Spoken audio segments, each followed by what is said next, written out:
Alors on se retrouve pour faire une recette de praliné maison. C'est une recette que j'adore, je kiffe vraiment. Elle est très simple à faire, du moins je la simplifie un petit peu par rapport à la recette basique professionnelle, on va dire, qui est un petit peu plus technique. Et pour moi, je trouve qu'il n'y a aucune différence de goût entre les deux. Et c'est vraiment plus facile, rapide. Il vous faut bien sûr un robot ménager avec une lame cutter qui est assez puissante. Et mis à part ça, vous allez voir, c'est très simple.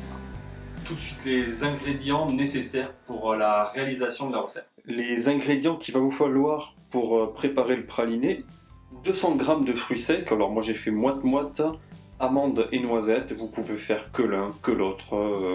On peut faire des pralinés à quasiment tout. Donc voilà, ça c'est comme vous le voulez. 120 g de sucre blanc et une bonne pincée de fleur de sel. Sachant que les amandes et les noisettes ont été torréfiées à 160 degrés pendant 15 minutes. Rien de plus simple, hein, dans le four préchauffé, 160-15 minutes.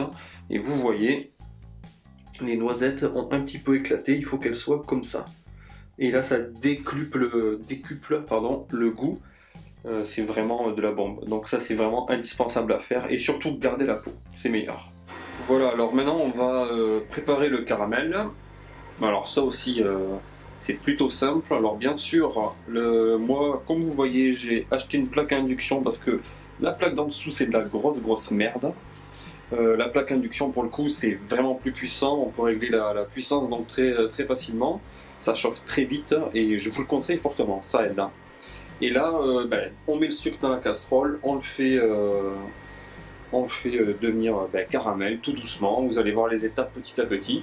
Et après, simplement, moi c'est la version facile du praliné, donc on va le verser sur les fruits secs. On va pas s'emmerder à les enrober, etc. Le résultat, franchement, est quasiment le même. Enfin, vous allez voir. Voilà, alors là, vous avez l'exemple que je viens d'avoir.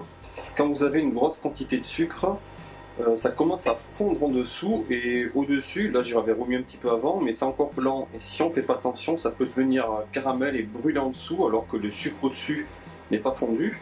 Et là après, bon, c'est catastrophe, quoi. Faut jeter et recommencer. Donc là, ça fait 4 minutes que ça fond gentiment. Vous voyez, ça commence à prendre une petite couleur, et petit à petit, tout va fondre, tout va devenir vraiment liquide.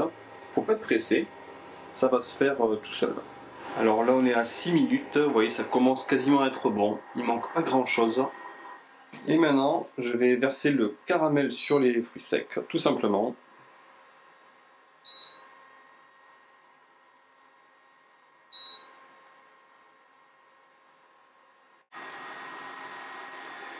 Voilà, j'ai versé le caramel dessus, donc faut essayer de faire ça le plus uniformément possible.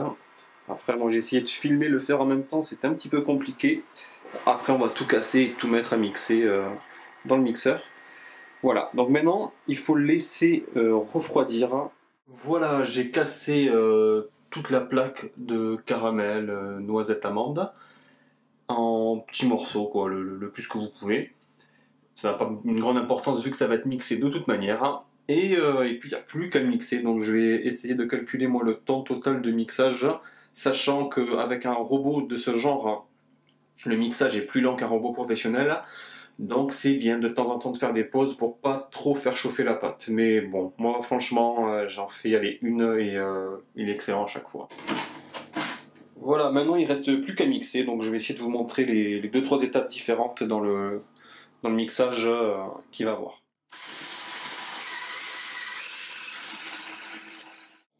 Voilà, alors là déjà, au bout de environ 20 secondes, on commence à voir du pralin, donc c'est la poudre des fois qu'on vous vend à Carrefour. Donc c'est simplement voilà, des fruits secs mixés avec du caramel. Et ça commence comme ça, et petit à petit, la graisse, l'huile des fruits secs va commencer à sortir et le praliné va se former. Alors là on est à 2 minutes 27 de mixage, et je vais vous montrer déjà ça a changé un petit peu. C'est une deuxième étape. Là, ça commence à devenir une pâte. Voilà. Donc, vous voyez là vraiment le gras du fruit commence à sortir. Et ça a déjà une autre tête. La poudre a changé. Ça se transforme en pâte. Et là, on va continuer à mixer. Et petit à petit, ça va devenir de plus en plus liquide. Alors ça ne sera pas de l'eau, hein, mais ça va commencer à devenir du praliné.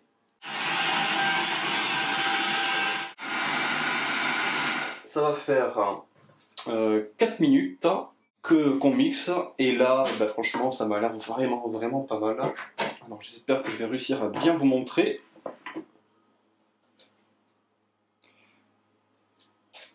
On commence à avoir une belle pâte, vraiment, et l'odeur est dingue, quoi. Donc là, je vais continuer à mixer, et je vais ajouter la fleur de sel. Alors ça, vraiment, pour moi, c'est indispensable dans le praliné. Ça le booste, mais c'est vraiment dingue, quoi. C'est vraiment indispensable. Donc moi, je la mets directement dedans. Donc je mets une bonne pincée, et je mixe et je goûte, et je fais comme ça jusqu'à que l'assaisonnement me convienne. Ça, vraiment, c'est chacun fait comme il se le sent. Et après, vous pouvez, si vous avez envie, si vous trouvez que c'est pas assez fluide, rajouter un petit peu, mais vraiment un petit peu, hein, d'huile de pépins de raisin. Ou si vous faites qu'un praliné noisette, mettre de l'huile de noisette, etc. etc. Ça va le liquéfier légèrement, ça va vous donner un praliné vraiment plus liquide, et ça peut être intéressant pour divers usages.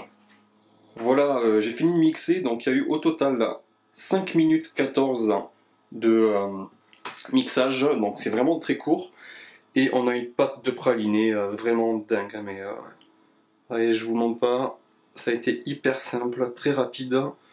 C'est vraiment pour moi la meilleure façon de le faire. J'ai essayé les deux, hein, les deux fonctionnent très bien, mais c'est la moins embêtante parce que ça m'est arrivé plusieurs fois de louper la façon quand on fait cuire les fruits secs dans le caramel et qu'on mélange pendant un bon petit moment. Et là, vous avez une pâte de praliné folle.